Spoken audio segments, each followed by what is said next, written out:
How many people out there live with roommates? If this was an in-person class, I would expect the majority of the classroom to have their hand risen.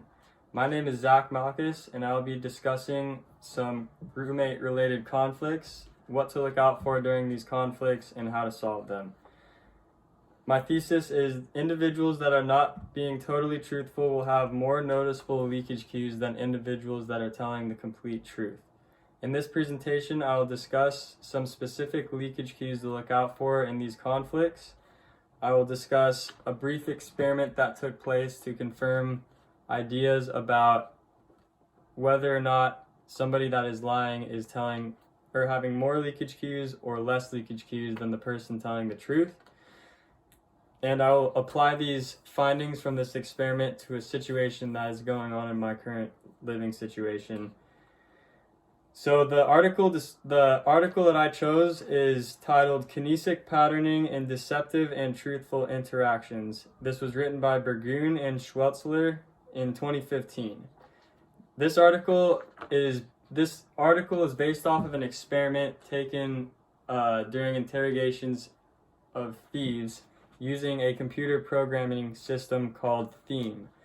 And what Theme does is it measures leakage cues such as adapter gestures, illustrator gestures, and head movements, and it records these leakage cues during interrogations with actual thieves and interrogations with people that are innocent, and they therefore have nothing to be concerned about. This topic relates to Chapter 2, Nonverbal Messages. In particular, page numbers are pages 39, 44, and 45. This section of the textbook talks about leakage cues, and the particular leakage cue that I'm studying with this article is kinesics. So, in the article that I chose, they had three main hypotheses. The first hypothesis was truthful individuals exhibit nonverbal behavior patterns that A, include greater diversity of event types, B, are longer, include more events, and C, are hierarchically more complex than deceivers. Hypothesis 2 explains that deceptive individuals differ from truthful individuals on the quantity of different patterns exhibited, patterns of leakage cues. Deceptive individuals differ, or hypothesis 3 is deceptive individuals differ from truthful ones in changeability in patterns from baseline questions to transgression-related questions. So after digging further deeper into this article, I found that the first hypothesis was proven incorrect by the experimenters themselves.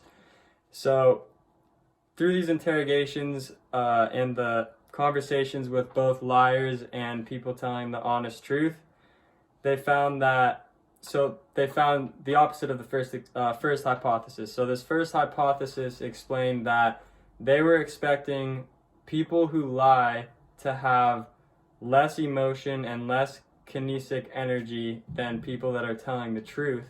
And based on the experiment and the recordings from this Theme computer programming system, based off the interrogations with both liars and non-liars, they found that, like I was saying, the opposite of hypothesis 1 is true, that people who are lying actually portray more leakage cues in a more dramatic sense than people who are telling the honest truth.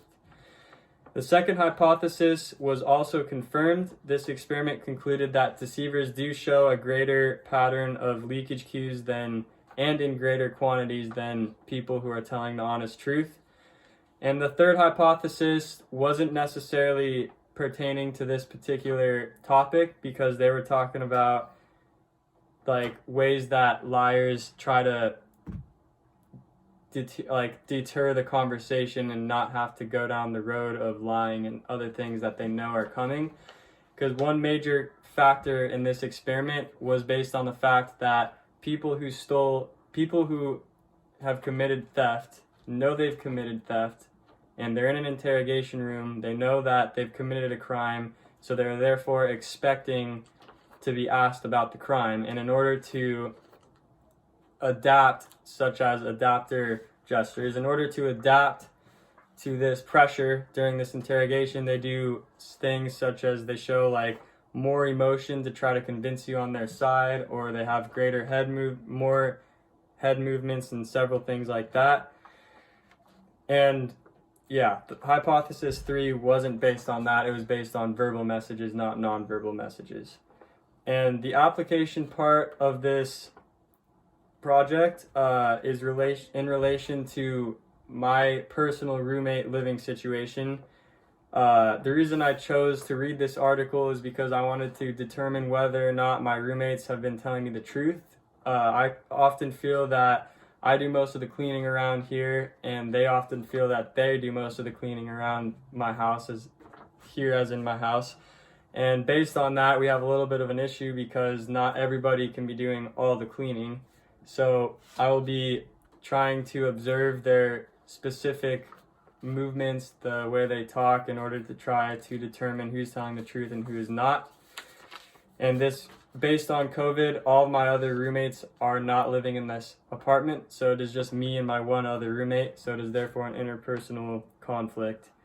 And using the strategies that I have learned from this article and this experiment, it will help me improve my relationship with my roommate, because we can determine what is actually happening, who's actually doing work, and from that point forward, we can create a schedule or figure out what we got to do to have an equal workload for each roommate.